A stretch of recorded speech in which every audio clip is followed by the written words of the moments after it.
અહીં આપણે બાયમેટાલિક થર્મોમીટરનો અભ્યાસ કરીશું।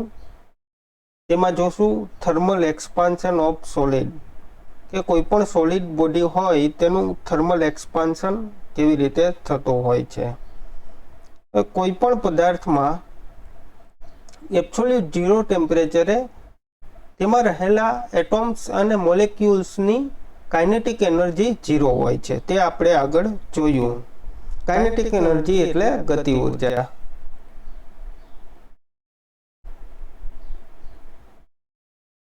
એબ્સોલ્યુટ ઝીરો ટેમ્પરેચર એટલે -273.15 ડિગ્રી સેન્ટીગ્રેડ અથવા તો કેલ્વિન સ્કેલમાં 0 કેલ્વિન થશે અને રેન્કાઇનમાં પણ 0 રેન્કાઇન થશે। હવે જેમ જેમ ટેમ્પરેચર વધતું જશે, સોલિડ બોડીનું ટેમ્પરેચર વધારવામાં આવશે, તેમ તેમાં રહેલા એટોમ્સની વાઇબ્રેશન એનર્જી, તેમાં રહેલા એટોમનું વાઇબ્રેશન થતું જશે અને ટેમ્પરેચરના વધારા સાથે તેમાં રહેલા એટોમ્સના વાઇબ્રેશન એમ્પ્લિટ્યુડમાં પણ વધારો થશે। વાઇબ્રેશન ઇન્ક્રીઝ થશે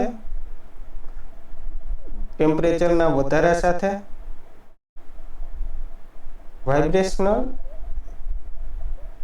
એમ્પ્લિટ્યુડ અને ટેમ્પરેચરના વધારાની સાથે જ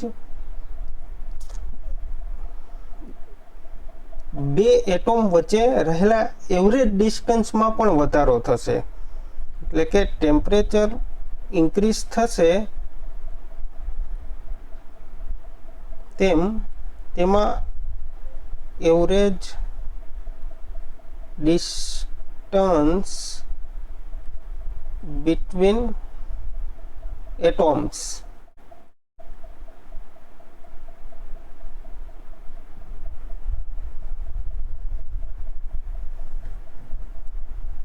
તે પણ ઇન્ક્રીઝ થશે।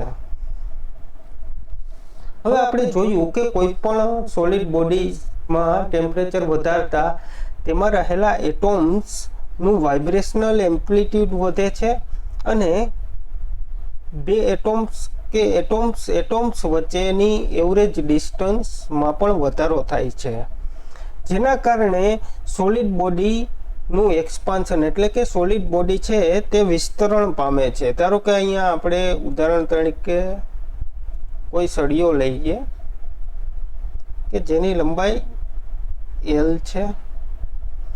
હવે તેનું ટેમ્પરેચર વધારતા તેમાં રહેલા એટોમ્સ, ફોર એક્ઝામ્પલ આ એટોમ્સ લીધેલા છે, હવે તેનું ટેમ્પરેચર વધારતા તેમાં રહેલા એટોમ્સ વચ્ચેનું ડિસ્ટન્સ પણ વધે છે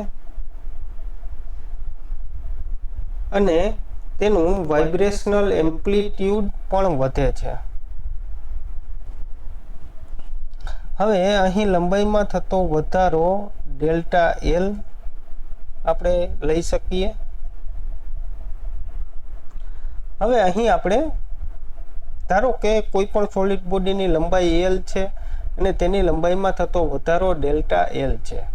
અહીં ડેલ્ટા L એ લંબાઈમાં થતો વધારો એ ટેમ્પરેચરના ફેરફારના સમપ્રમાણમાં હશે। હવે અને જે લંબાઈમાં જે વધારો થાય છે તે સોલિડ બોડીની મૂળ લંબાઈના પણ સમપ્રમાણમાં હશે। એટલે કે જેટલો સળિયો વધારે લાંબો હશે એટલું તેમાં થર્મલ એક્સપાન્શન વધારે થશે, એટલે એટલું જ તેની ડેલ્ટા Lમાં લંબાઈમાં વધારે વધારો થશે। એટલે આપણે અહીં delta L proportional to delta T into L લખી શકીએ। હવે પ્રોપોર્શનલની સાઇન હટાવશું તો delta L is equal to K into delta T into L લખી શકીએ। અહીં K એ થર્મલ એક્સપાન્શન કોફિશિયન્ટ છે।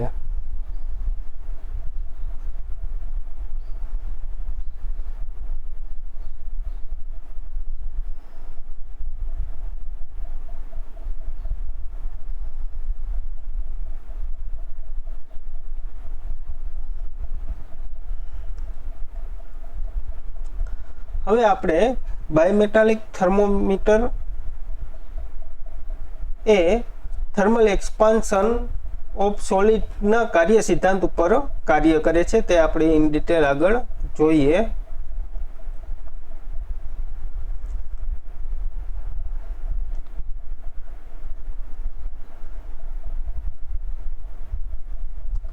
અહીં આકૃતિમાં આપણે દર્શાવેલું છે કે બાયમેટાલિક થર્મોમીટરમાં બે અલગ અલગ પ્રકારની ધાતુઓને એકબીજા સાથે, એક ધાતુ છે અને આ બીજી ધાતુની પટ્ટી છે, બે અલગ અલગ પ્રકારની ધાતુઓની પટ્ટીને એકબીજા સાથે વેલ્ડિંગ કરીને જોઈન્ટ કરવામાં આવે છે. અહીં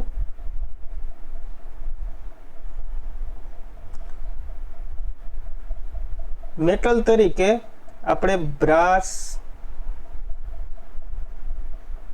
ઇનવાર જેવી ધાતુઓનો જનરલી ઉપયોગ કરીએ છીએ. હવે અહીં જે બંને મેટલ લેવામાં આવે છે તે બંને મેટલની થર્મલ એક્સપાન્શન કોએફિશિયન્ટ એ બંને મેટલના થર્મલ એક્સપાન્શન કોએફિશિયન્ટ અલગ અલગ હશે.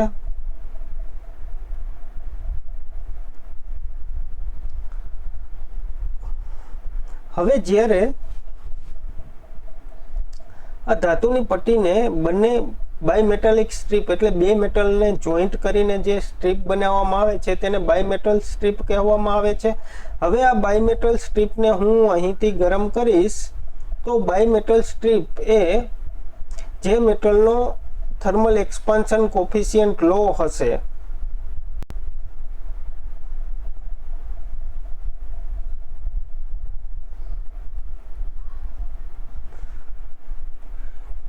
તેની તરફ વળે છે. એટલે કે અહીં આપણે ફિગરમાં જોઈ શકીએ છીએ કે અહીં બ્રાસ અને ઇનવરનો થર્મલ એક્સપાન્શન કોએફિશિયન્ટ લો છે અને બ્રાસનો હાઈ છે. તો અહીં બાયમેટાલિક સ્ટ્રીપને ગરમ કરતા બાયમેટાલિક સ્ટ્રીપ એ ઇનવર મેટલ તરફ વળે છે કારણ કે તેનો થર્મલ એક્સપાન્શન કોએફિશિયન્ટ લો છે. હવે આપણે બાયમેટાલિક સ્ટ્રીપના એક છેડાને અહીં આપણે ફિક્સ કરીએ તો બીજો છેડો જે લંબાઈમાં વળશે એ લંબાઈ એ બાયમેટાલિક સ્ટ્રીપની મૂળ લંબાઈ, બાયમેટાલિક સ્ટ્રીપની લંબાઈના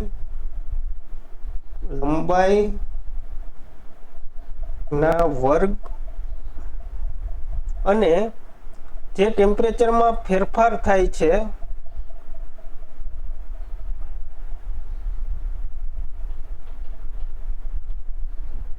લંબાઈના વર્ગ, બાયમેટાલિક સ્ટ્રીપની લંબાઈના વર્ગ અને જે ટેમ્પરેચરમાં ફેરફાર થાય છે તે ફેરફારના સપ્રમાણમાં અને જે બાયમેટાલિક સ્ટ્રીપની જે ધાતુ છે એની જાડાઈના વ્યસ્ત પ્રમાણમાં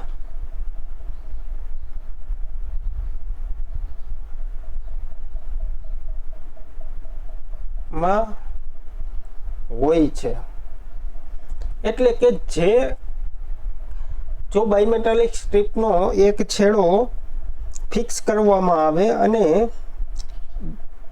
બાયમેટાલિક સ્ટ્રીપને ગરમ કરવામાં આવે તો બીજો છેડો જેટલી લંબાઈમાં વળશે તે લંબાઈ એ બાયમેટાલિક સ્ટ્રીપની મૂળ લંબાઈના વર્ગ અને તેમાં થતા ટેમ્પરેચરના ફેરફારના સમપ્રમાણમાં અને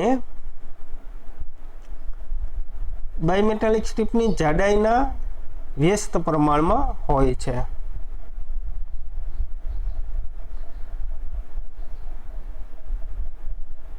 હવે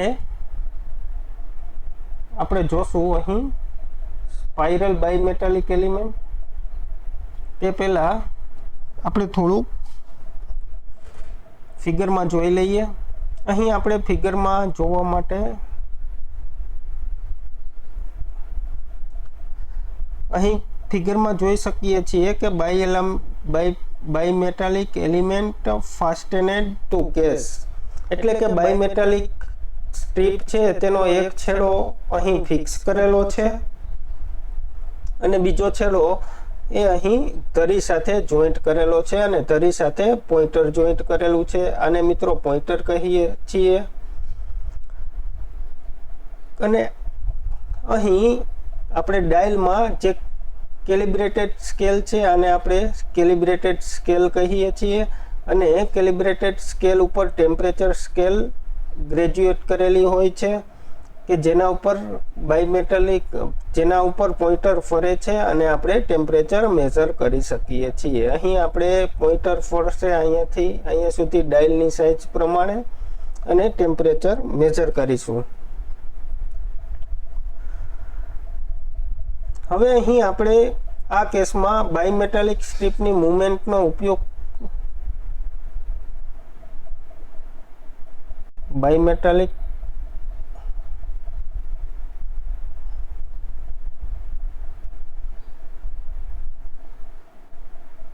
સ્ટ્રીપની મૂવમેન્ટનો ઉપયોગ કરીને ડાયલ ઉપર કેલિબ્રેટેડ સ્કેલ ઉપર પોઇન્ટરને ડિફ્લેક્ટ કરે છે. હવે જેમ બાયમેટાલિક સ્ટ્રીપની લંબાઈ વધશે તેમ પોઇન્ટરનું ડિફ્લેક્શન વધશે અને જો બાયમેટાલિક સ્ટ્રીપની લંબાઈ ઘટશે તો પોઇન્ટરનું ડિફ્લેક્શન પણ ઘટશે. હવે જો બાયમેટાલિક સ્ટ્રીપ હોય તેની લંબાઈ વધારવા માટે આપણે તેને સ્પાઇરલ, હેલિકલ અને મલ્ટી હેલિક્સ સ્વરૂપે તેને આપણે વાઉન્ડ કરીએ છીએ. અહીં આપણે ફિગરમાં સ્પાઇરલ ટાઈપ બાયમેટાલિક એલિમેન્ટનો ઉપયોગ કરેલો છે. હવે આપણે જેમ ટેમ્પરેચર વધારશું, સ્પાઇરલ બાયમેટાલિક એલિમેન્ટનું ટેમ્પરેચર વધારશું એટલે સ્પાઇરલ બાયમેટાલિક એલિમેન્ટ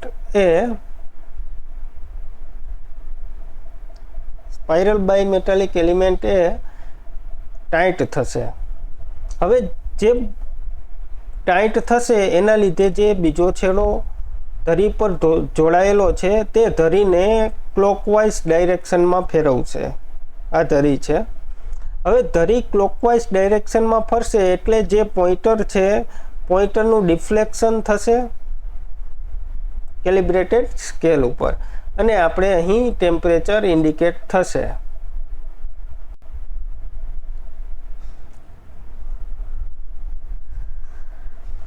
હવે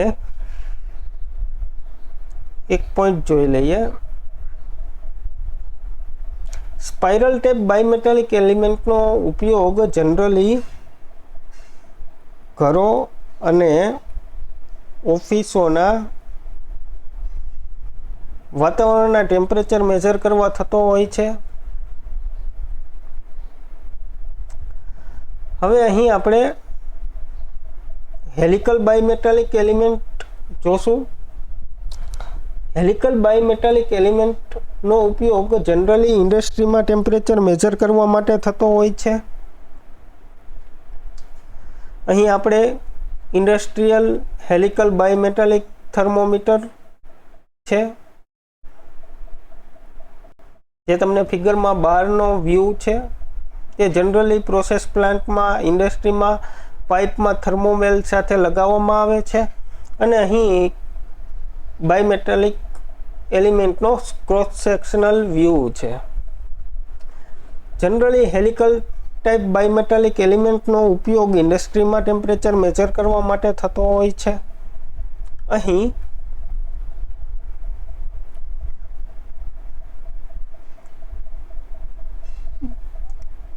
ફિગરમાં આપણે જોશું તો હેલિકલ ટાઈપ બાયમેટાલિક એલિમેન્ટ આપણે ફિગરમાં જોઈ શકીએ છીએ.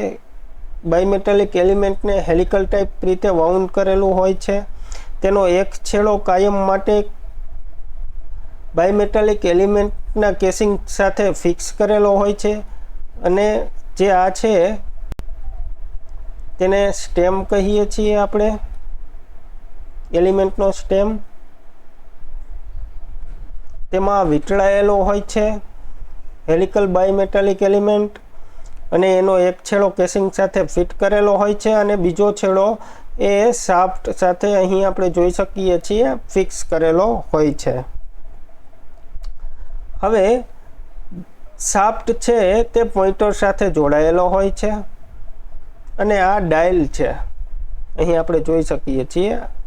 આ કેલિબ્રેટેડ ટેમ્પરેચર સ્કેલ છે, 0 થી 120 સુધી છે. સેન્ટીગ્રેડ સ્કેલ છે, સેલ્સિયસ સ્કેલ છે અને પોઇન્ટર છે તે ફરે છે. અત્યારે પોઇન્ટર 40 ડિગ્રીએ દેખાડેલું છે.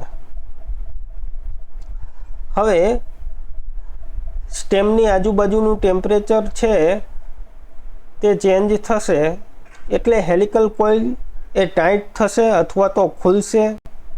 એ પ્રમાણે શાફ્ટ ફરશે ટેમ્પરેચર પ્રમાણે અને શાફ્ટ છે તે પોઇન્ટરને ફેરવશે અને પોઇન્ટર કેલિબ્રેટેડ ટેમ્પરેચર સ્કેલ ઉપર ફરશે. મૂવમેન્ટ થશે પોઇન્ટરની, જેટલું ટેમ્પરેચર હશે અથવા તો જેટલો ટેમ્પરેચરમાં ચેન્જ થશે એ પ્રમાણે એને પ્રોપોર્શનલ મૂવમેન્ટ થશે અને આપણે ટેમ્પરેચર જોઈ શકીએ છીએ. હવે જે સ્ટેમ્પ છે તેને કોરોઝન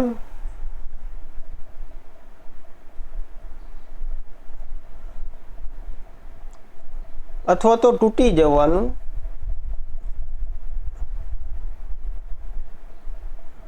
પ્રોસેસમાં હાઈ પ્રેશર અથવા હાઈ ટેમ્પરેચરને લીધે અને કેટલાક કેમિકલ્સની પ્રોપર્ટીને લીધે જે બાયમેટાલિક એલિમેન્ટનો સ્ટેમ્પ છે તેમાં કોરોઝન થઈ જાય છે અથવા તો તૂટી જાય છે. તેને આપણે પ્રોટેક્શન આપવા માટે